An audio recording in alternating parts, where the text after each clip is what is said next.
dropped in the concept. Falsely accused was used and misled, bitch. I'm hoping you fucking rest in peace.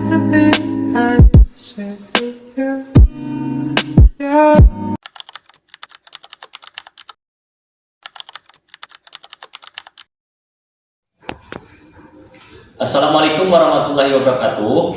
Perkenalkan, nama saya Legend Agung Pratama dengan NIM 2523240085, kelas 1D Prodi PGMI Fakultas Tarbiyah dan Tadris. Di sini saya akan menjelaskan atau menyampaikan sebuah materi yang berjudul Pemaknaan Sila Pancasila, Lambang dan Simbol Negara Republik Indonesia dalam Berbangsa dan Bernegara.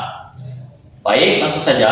Kita yang pertama, Pancasila sebagai dasar negara dan pandangan hidup bangsa. Pancasila berfungsi ganda sebagai dasar negara dan pandangan hidup bangsa. Sebagai dasar negara, Pancasila menjadi sumber dari segala sumber hukum, menjadi norma fundamental yang menjiwai seluruh peraturan perundang-undangan.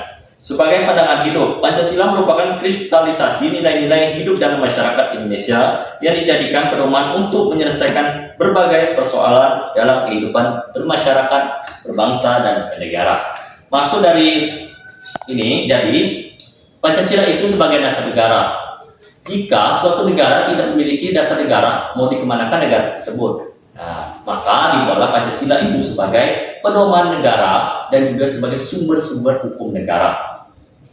Yang kedua, pemaknaan mendalam kelima sila Pancasila. Yang pertama, ketuhanan yang Maha Esa. Makna sila ini bukan hanya mengakui adanya Tuhan, tapi juga menekankan pada yang pertama, kebebasan beragama. Negara menjamin kemerdekaan tiap-tiap penduduk untuk memeluk agamanya masing-masing dan untuk beribadah menurut agamanya dan kepercayaannya itu. Yang kedua, toleransi beragama, menghormati perbedaan keyakinan dan tidak memaksakan suatu agama kepada orang lain. Yang ketiga, etik dan moral. Nilai-nilai ketuhanan menjadi dasar etik dan moral dalam kehidupan pribadi, sosial, dan kenegaraan. Maksud dari sila pertama ini adalah kita harus menghormati suatu agama dan perbedaan dan menjunjung tinggi kebebasan beragama dan bersikap etik yang baik dan moral yang baik. Yang kedua, kemanusiaan yang adil dan beradab. Sila ini menegaskan bahwa bangsa Indonesia mengakui yang pertama, martabat yang sama. Setiap manusia memiliki hak pada martabat yang sama di hadapan hukum dan Tuhan. Perlindungan HAM, menjunjung tinggi dan melindungi hak asasi manusia. Yang ketiga, nilai keadaban, menolak segala bentuk kekerasan, penindasan, dan perlakuan tidak adil, serta mengedepankan sopan santun dan tata krama dalam pergaulan. Maksud dari sila kedua ini, kita harus menjaga suatu keadilan dan saling adab agar tidak terciptanya suatu perpecahan. Yang ketiga, Persatuan Indonesia. Sila ini merupakan perwujudan nasional dan pembuatan karakter. Yang pertama, nasionalisme dan patriotisme, mencintai tanah air dan bangsa tanpa merendahkan bangsa lain.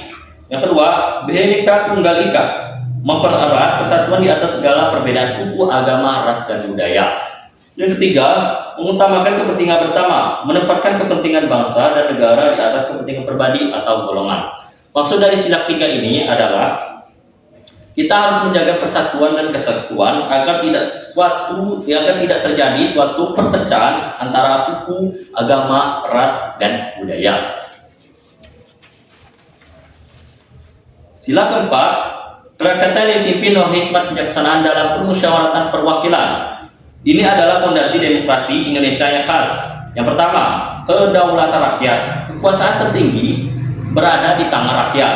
Yang kedua, musyawarah untuk mufakat. Pengambilan keputusan dilakukan dengan deliberasi untuk mencapai konsensus, bukan dengan suara mayoritas yang memaksa. Yang ketiga, hikmat kebijaksanaan. Proses musyawarah harus dilandasi oleh akal sehat, kejujuran, dan pertimbangan moral untuk mencapai kebenaran. Maksud dari sila keempat ini adalah jika kita ada suatu persoalan, kita harus menyelesaikan dengan musyawarah atau demokrasi. Yang terakhir, yang kelima, keadilan sosial bagi seluruh rakyat Indonesia. Sila ini adalah tujuan akhir dari keempat sila sebelumnya. Yang pertama, keadilan distribusi.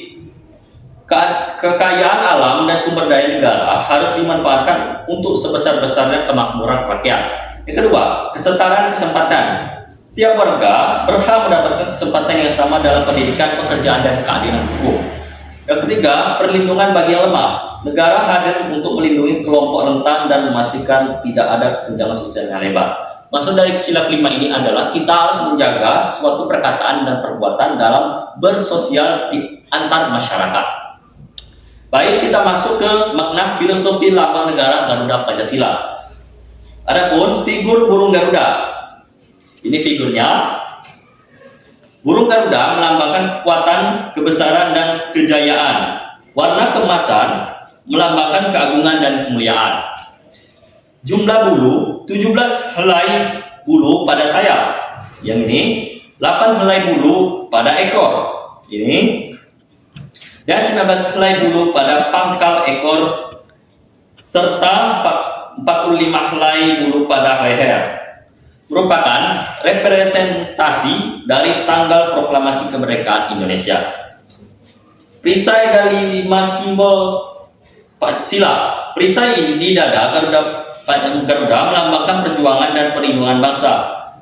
5 simbol di dalamnya mempresentasikan kelima sila.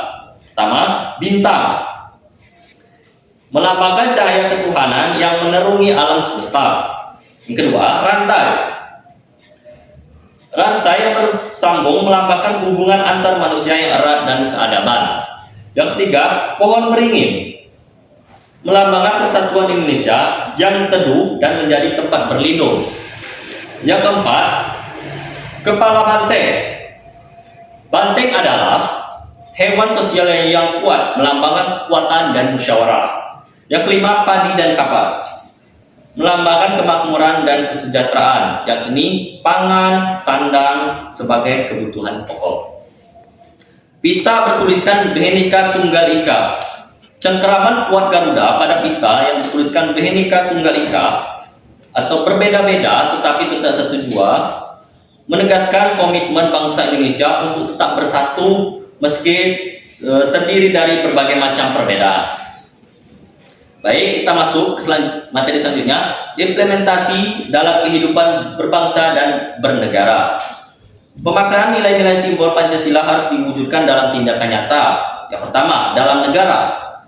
Kebijakan pemerintah harus berorientasi pada keadilan sosial, menghormati HAM, dan melindungi seluruh rakyat tanpa diskriminasi. Sistem hukum harus adil dan tidak tebang pilih. Yang kedua, dalam bermasyarakat, menjaga kerukunan antar umat beragama, menghormati perbedaan pendapat, menyelesaikan konflik dengan musyawarah, dan gotong royong membangun lingkungan. Yang ketiga, dalam berbudaya, menjaga dan melestarikan budaya daerah sebagai kekayaan bangsa sambil terus mengembangkan identitas budaya nasional yang inklusif. Yang terakhir, yang keempat, dalam berdigital, menggunakan media sosial dengan penuh hikmat, kebijaksanaan, menyebarkan konten yang persatukan, dan menolak ujaran kebencian, hoaks, dan konten sara. Baik, mungkin itu saja materi yang bisa saya sampaikan. Jika ada salah kata, saya mohon maaf. Wabillahi taufiq wal hidayah. Wassalamualaikum warahmatullahi wabarakatuh.